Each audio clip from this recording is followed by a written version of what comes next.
F'konferenza tal-aħbarijiet il-Ministru Għawdex Clint Camilleri nieda il-Gozo Employment Refund Scheme u l-iskema tat-TELEWORKING. Dawn huma żewġ miżuri tal-budget għal din is-sena li huma mmirati biex jinċentivaw lil min iħaddem sabiex joffri lill-ħaddiema għawċin kuntratt aktar stabbli, xieraq u fit-tul.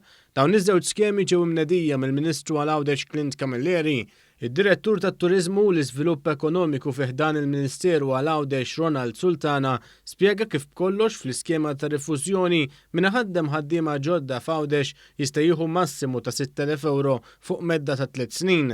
Ġispjegat ukoll li bilan li tiġi inċentivata stabilità fl-impjiegi, ir-rimborż mhux se jkun l-istess matul it-3 snin. Fil-fatt, fit-tielet sena se jkun hemm l-akbar ammont ta' rimborż, jiġifieri ta' 3,000 euro. Il-Ministru Clint Camilleri irrimarka li din hija skema li tippremja l-ħolqien ta' impjiegi ġodda fi sfond ta' sitwazzjoni ta' sfida.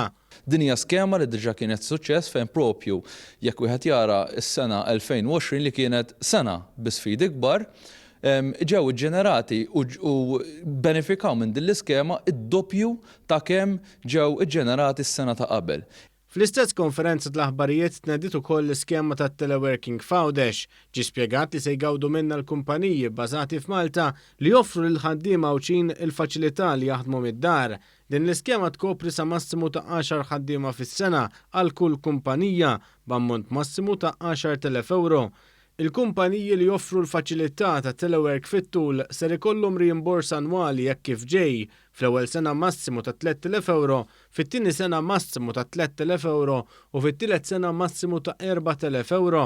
Il-Ministru Camilleri qal li dan l-inċentiv huwa mmirat biex din l-iskema ma tkunx waħda temporanja iżda tkun iżjed fit-tul. Daqstant anke reimbursement ta' dan mhuwiex propju fuq sena waħda, iżda ikun fuq numru ta' snin sabiex propju wkoll ninċentivaw din il-prassi li ma tkunx waħda temporanja, iżda tkun waħda aktar fit-tul.